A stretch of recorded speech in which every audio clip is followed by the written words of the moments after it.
All right, welcome back to the Free Speech Show. Here, Gary Gordon, Laurie Buckley, Matt Kirshen, and tonight's topic is failure to impeach.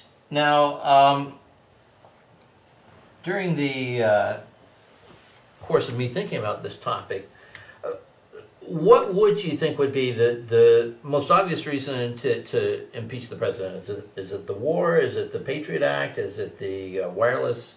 The wiretapping, the wireless wiretapping, the mismanagement, the failure to fire Rumsfeld, the Katrina failure, the Harriet Myers not letting counsel testify, going against Congress's wish for investigation. So I would say, if I had my choice, it would be the lies about the war, but it's just not in the American strain to do that. I mean, even Nixon, the bill of impeachment that was drawn up. The part about the illegal invasion of Cambodia and all that, that never made it. You know, they went after, it's like when they went after Al Capone for income taxes.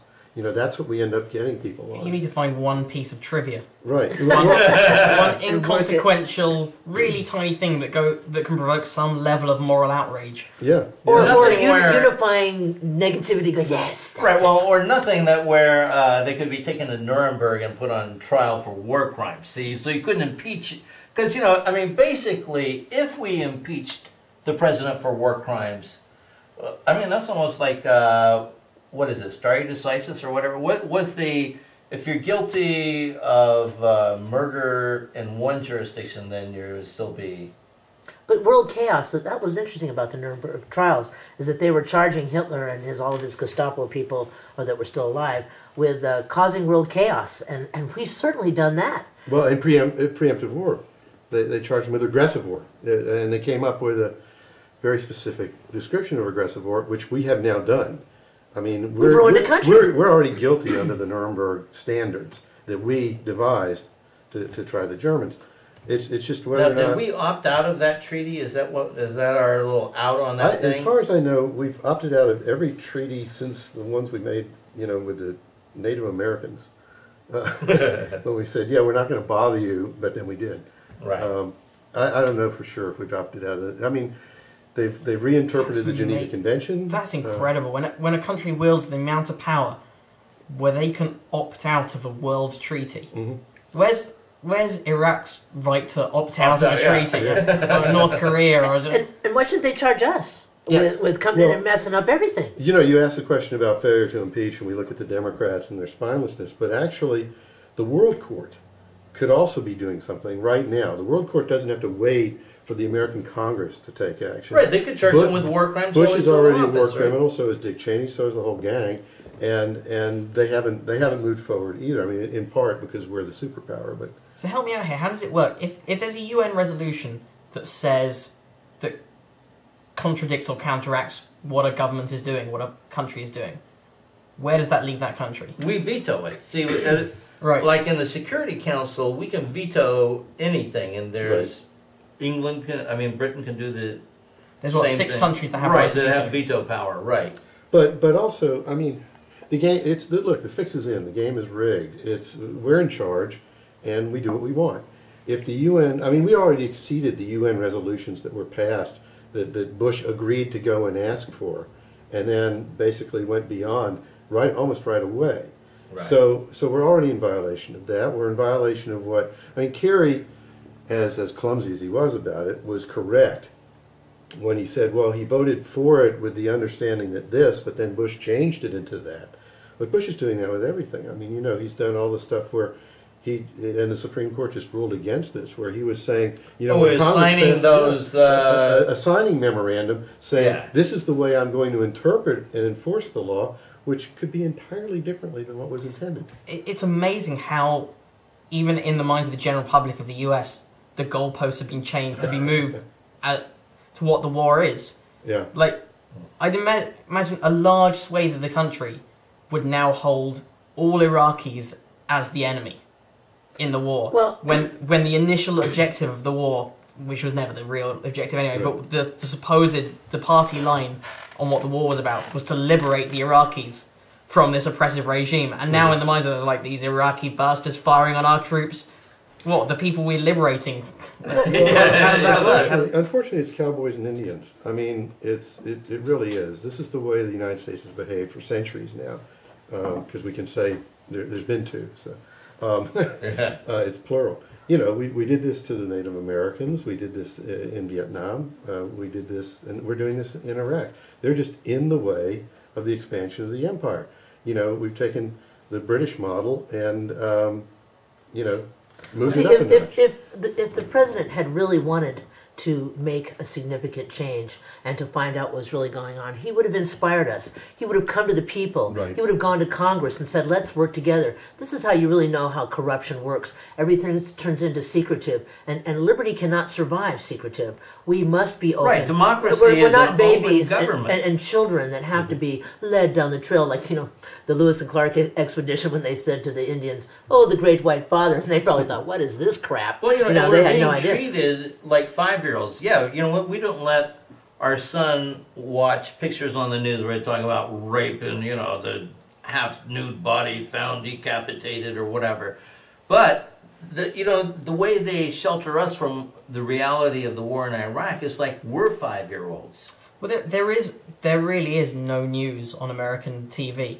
Like, it really, That's the news. There was is no one of news. the complete shocks when I was like, you'd have thought the world's the biggest ever superpower. Just you'd have thought there would be something on TV about the news, but like there'll be a half leader that'll allude to some news, and then it goes into a magazine show. Right. Yeah, There'll be a little bit of like the mattress. Spears It'll be like, you know, the war's still going on, and there's a bit of shooting and.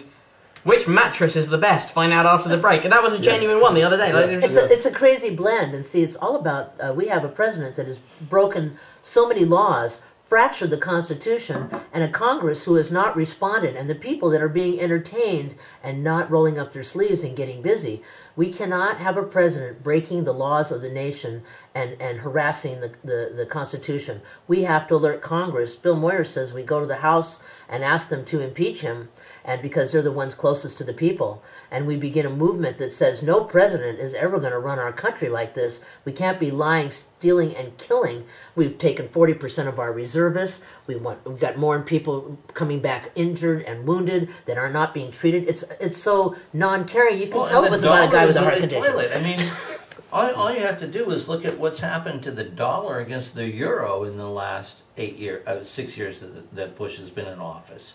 I mean, you know, the dollar, we worry about gasoline prices. It's not just the gasoline prices. I guess probably gasoline prices are almost level in euros.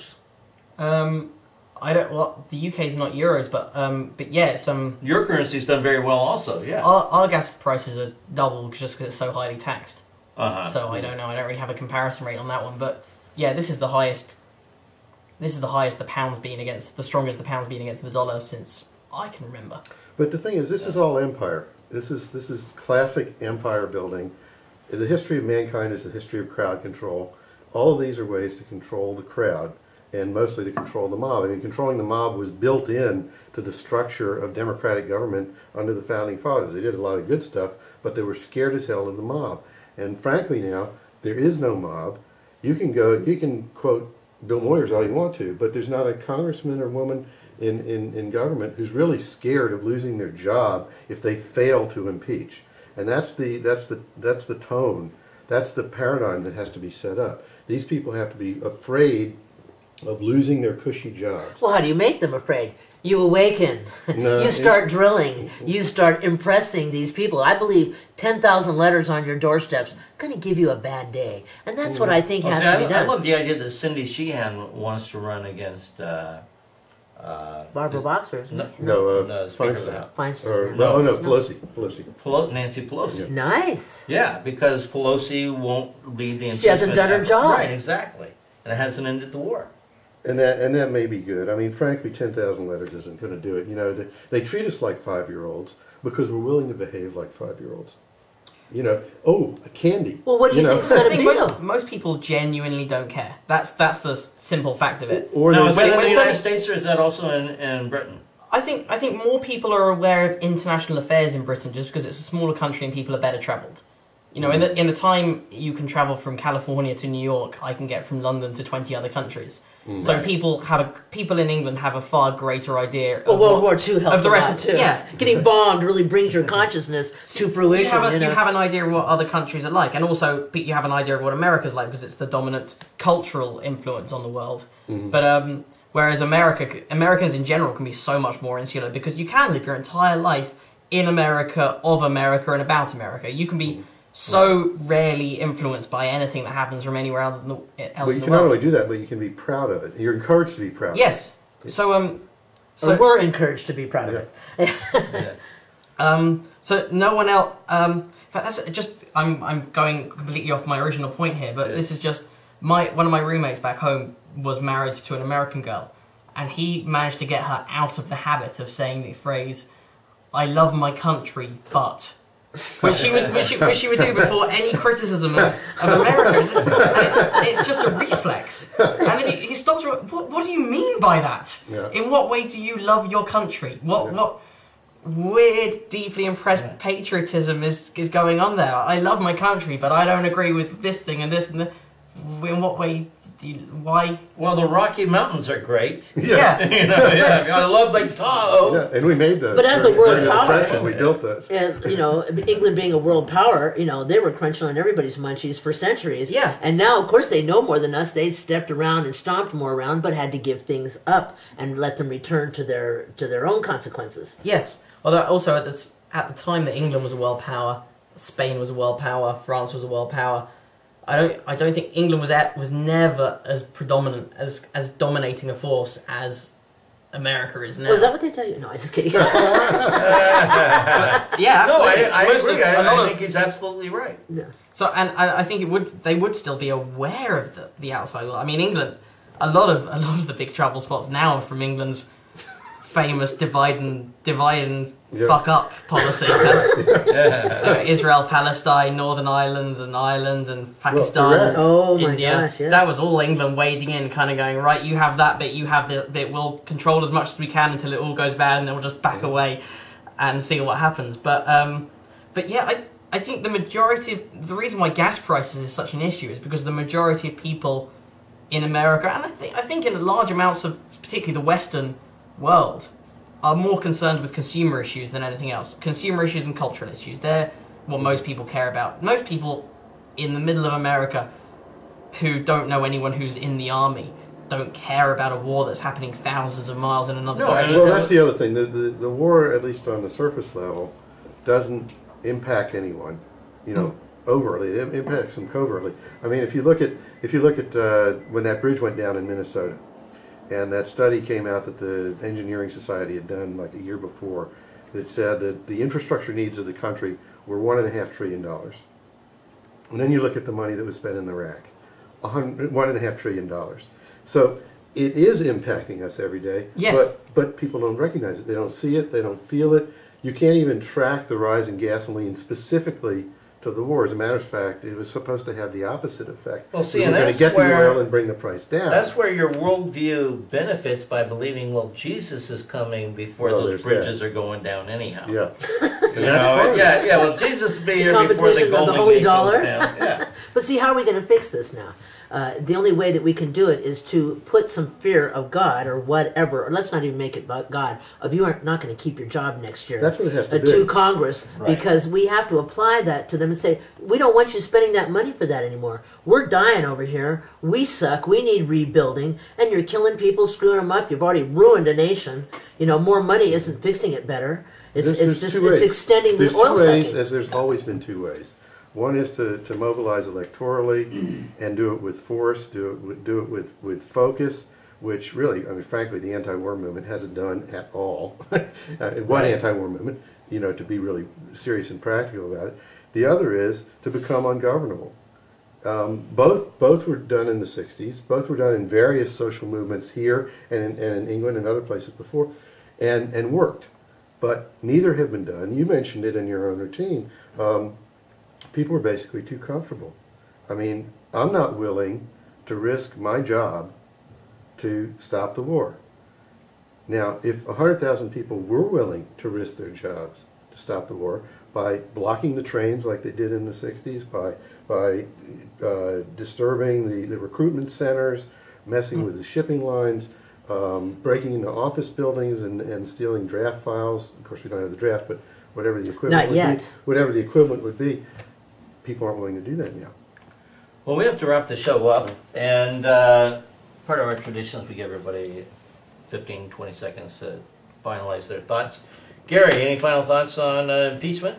I was first against impeachment because I had some unfounded optimism in the new Democratic Congress, and I thought if they would do all the good stuff that needs to be done, they could demonstrate that they were great, and then they could get around to trying these bastards when they were out of office. In other words, don't spend the time on impeachment, spend it on health care and other stuff. They've chosen to do neither. So I'm kind of at a loss, and it's just like, let's just build for 2008 and 2012. And I'm not talking about the Mayan calendar. Gary Gordon. Laurie.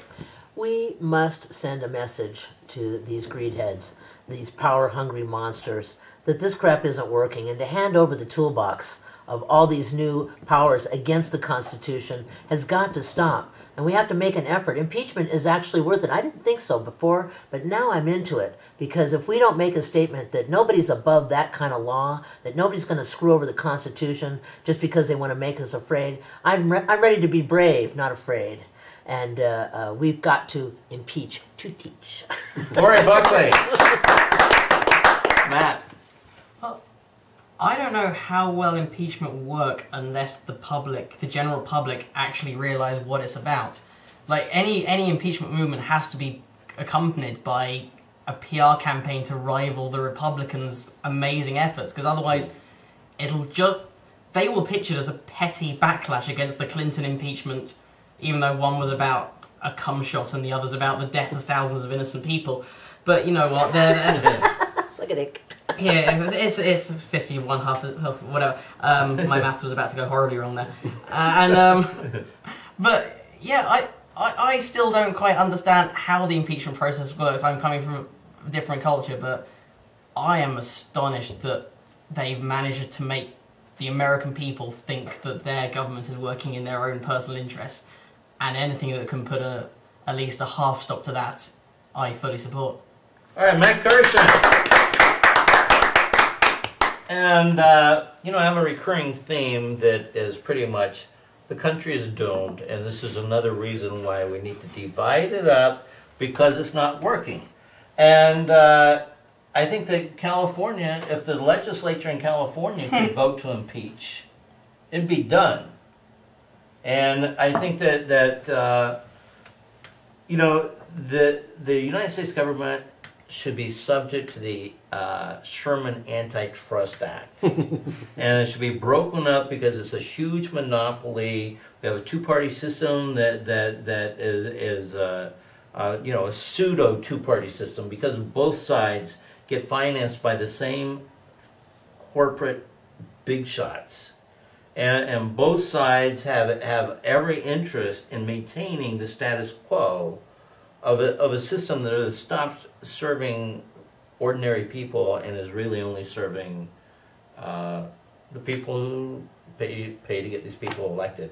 Next week, we're talking about the loss of privacy in the age of the internet. And have a great show then. Thanks for tuning in, and thank you everyone. It was a really fun show.